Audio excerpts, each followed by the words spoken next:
Ladies and gentlemen, welcome to the Rajas Kaka Sungura YouTube channel. I want to make this clarification. A number of people asking me, Kaka, why are you not doing charity work in other counties?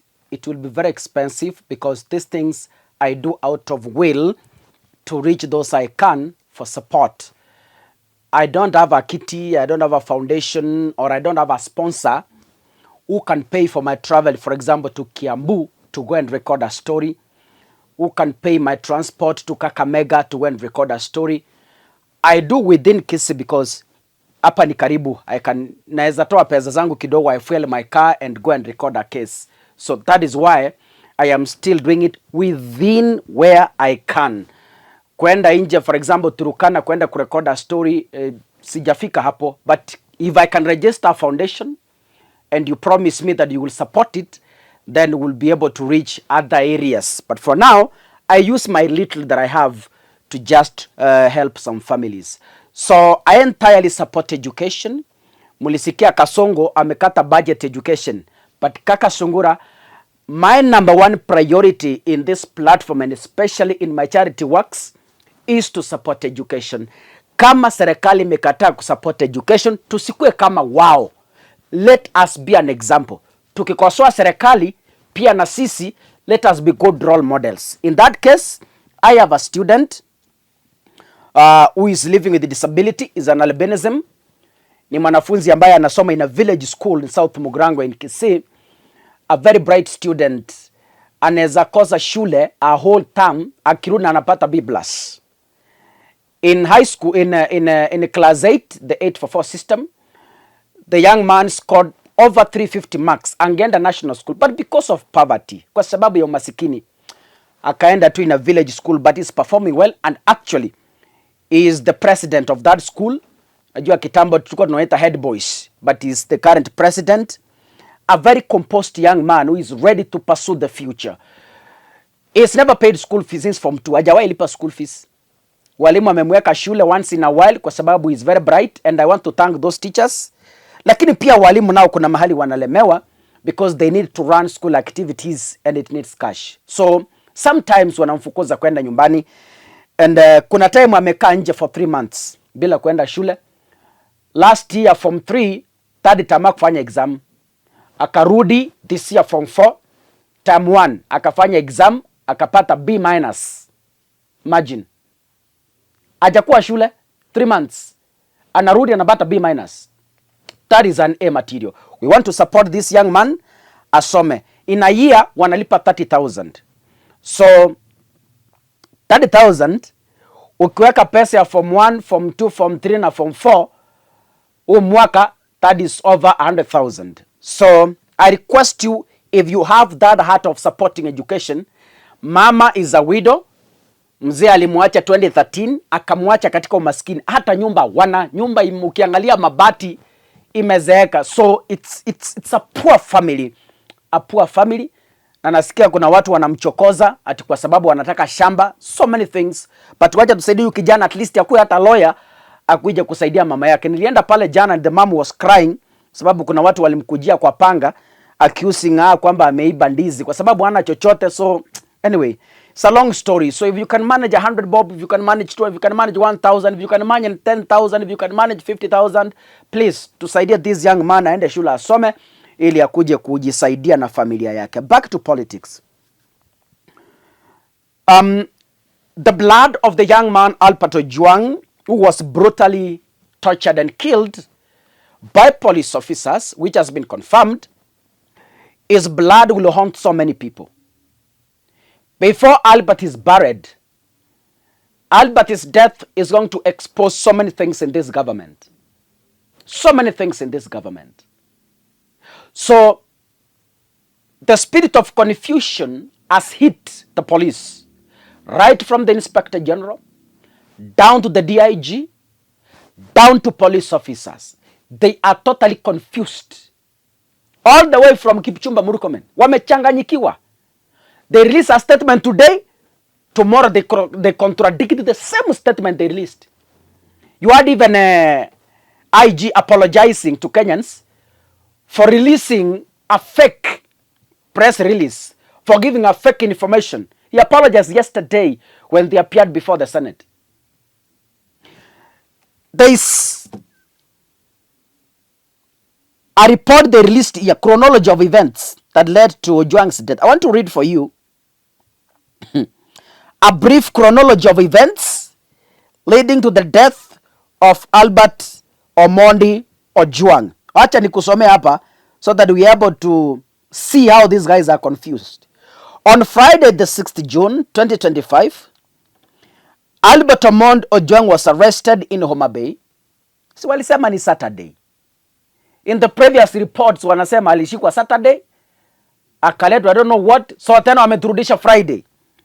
On Friday 6th June 2025, Albert Omondi Ojwang was arrested in Homa Bay County by DCI detectives for the offense of false publication. Records indicate that he was transported to Nairobi, where he was questioned by officers from the DCI headquarters on Saturday. So we want to assume he slept in the cells on Friday and DCI wakakuja kumfanyia questioning on Saturday. He was later booked at Central Police Station under occurrence book OB number 136/7/6 2025. So he was arrested on 6th but was booked on 7th.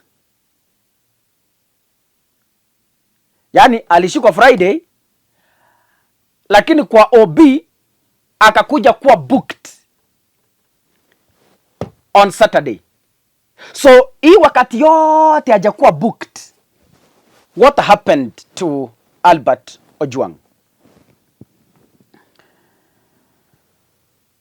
During a routine cell inspection, Ojwang was found unconscious. He was immediately rushed to Mbagathi Hospital for treatment as documented under OB number 0986/2025.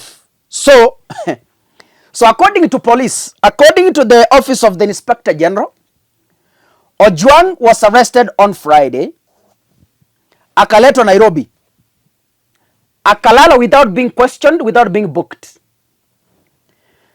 akaletwa kwa cell on Saturday, akakuwa booked. I want to assume alikuwa sawa the whole of Saturday because he was questioned on Saturday, because you cannot question someone who is unconscious. So let's assume the whole of Saturday Ojwang was of sound mind and of good health, because they have confirmed in this particular press statement that yes, he was questioned on Saturday. So meaning alikuwa sawa the whole of Friday night, the whole of Saturday. According to this information, Ojwang was okay and of good health. He was booked on Saturday. Then hii routine check ilikuwa inafanywa saa ngapi? Was it at night or during the day? Routine check ya cells inafanywa during the day when officers are on duty. So hii routine duty ilifanywa saa ngapi? Because Saturday Ojwang is being questioned, kumaanisha alikuwa sawa. On Sunday morning Ojwang is declared dead. So hii routine check wanasema yenye ilifanywa akapatikana unconscious ilikuwa lini?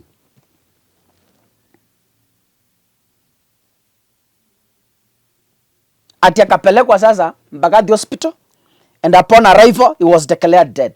Anyway, given the circumstances surrounding the incident, it was necessary to investigate the death in accordance with the regulations governing deaths in police custody.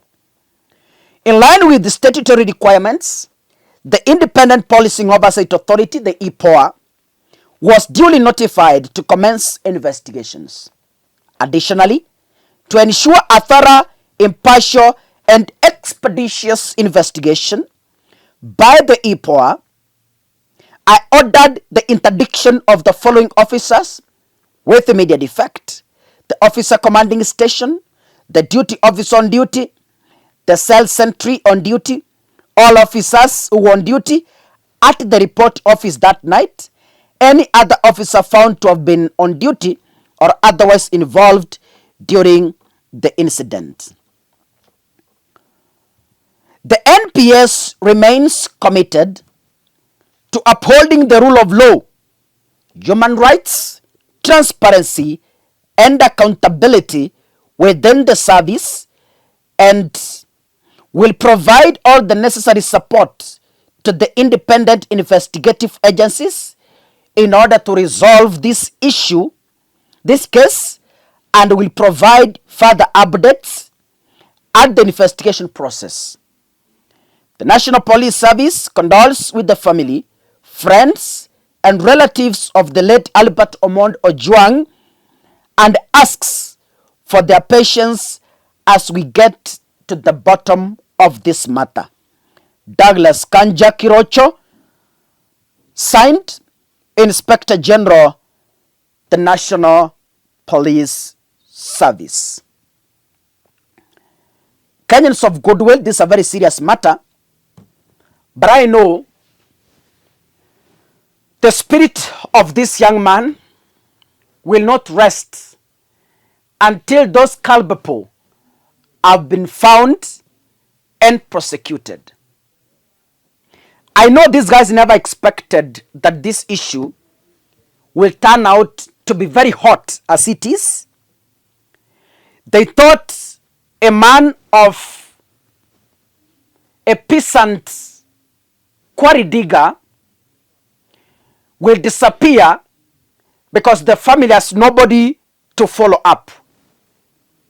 A very poor family. But little did they know that once a Kenyan, always a Kenyan, and Kenyans know how to defend each other. They thought arresting this young man from a poor family will have nobody to follow up. Now this is where we are.